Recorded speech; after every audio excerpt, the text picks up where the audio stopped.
Սա իհարկե բացասական ազդեցություն ունեցավ դատապարտյալների, հատկապես սմա դատապարտյալների դեպքում ես որքան հիշում եմ, ես Արտակ Զեյնալյանի օրոք էր, երբ որ ինքը արտահայտության նախարար էր, առաջի անգամ ես այդտեղ լսեցի, որ տուժողների կարծիքը պետք է հաշվի առնել եւ այլն, բայց մարդը իր պատիժը կրում է եւ այդ պատիժի կրման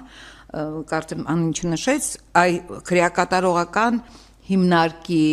պրոբացիոն ծառայության բնութագրերն են շատ կարևոր, թե ինչպես է իրեն դրսևորել ուրեմն տվյալ դատապարտյալը։ Նախ ուզում եմ նաև վարչապետը բացառիկ իրավունք ունի ներում շնորհելու, որը մենք չենք տեսել։ Մեր այս ոչ մարդասիրական մեղմ եմ ասում,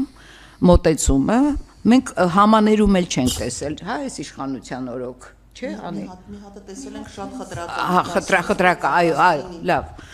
Եվ այլևս չենք տեսել, երբ որ նույնիսկ նախկինները ինչ որ պարբերաբար համաներում էին հայտարարում։ Ուր մնաց այդ վարչապետը իր բացառիկ իրավունքով եւ հանձնաժողովը, ինչպես այդ ուր են այդ հիմքերը, թե ինչու եք մերժել։ Չկար այդ 18 դատապարտյալից գոնե մեկը, որին քրեակատարողական հիմնարկությունը նորմալ բնութագիր է տվել եւ շատ հաճախ տալիս են, կամ պրոբացիոն ծառայությունը, որ այդ 18-ը ոնց կարող են իրենք դիմել այդ հանձնաժողովին, եթե իրենք չունեին այդ հիմքերը։ Հասկանում եք, այս վստահ եմ, որովհետեւ դատապարտյալներն իրենք ներսում ամեն ինչ անում են, միավորներ հավաքելու, ինչ որ միջոցառումների մասնակցելու, որտեղ ձգտում են, որ շուտ դուրս գան այս քրեակատարողական հիմնարկներից, ու սա համարում եմ քաղաքական որոշման արդյունք, այս ձևով կտրուկ մերժումը,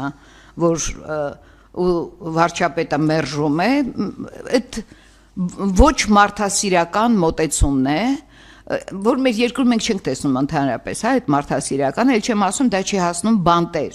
բանտերի պատին կպնում եւ չի հասնում ոչ մի կերպ։ Ես կարող եմ ձեզ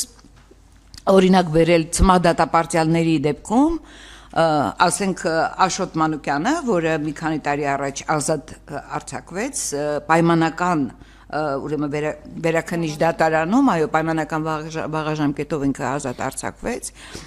ուրեմն նա մեղադրվում էր 3 սպանության համար բանակում զինծառայողների սպանությունների եւ 3 տուժողները նրան ներման դիմումներ էին տվել եւ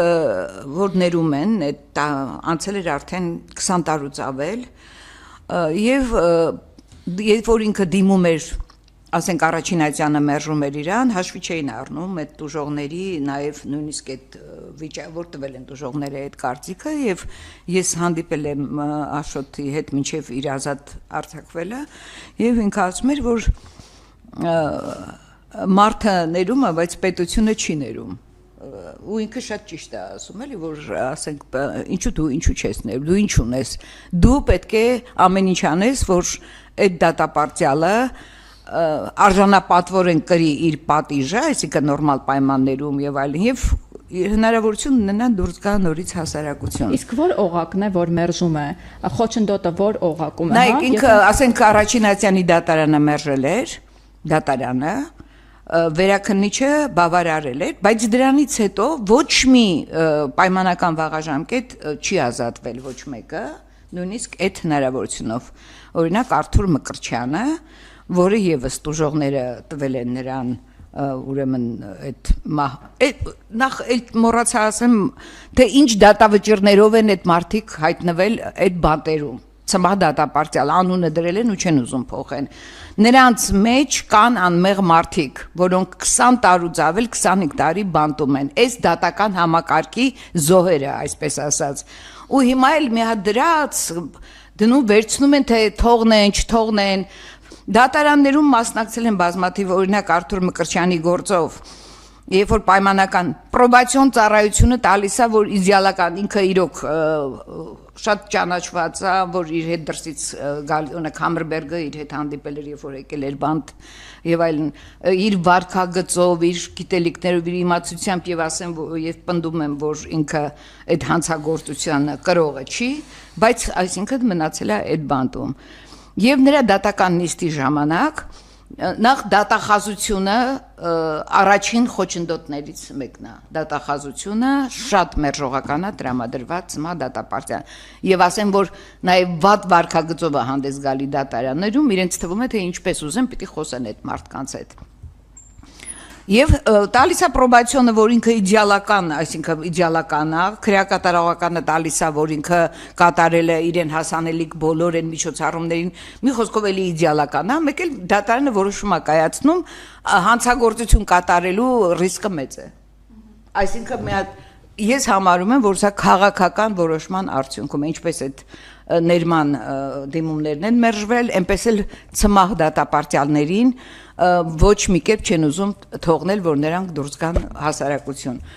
Բայց եւ կարճ մի բան էլ ավելացնեմ, վերջին իրադարձություններից հետո, գիտեք, երբ որ այդ Ցմահ դատապարտյալների այդ բռնության այդ ջարդի մասին մենք հայտարարություն արեցինք, ոնց որ մի քիչ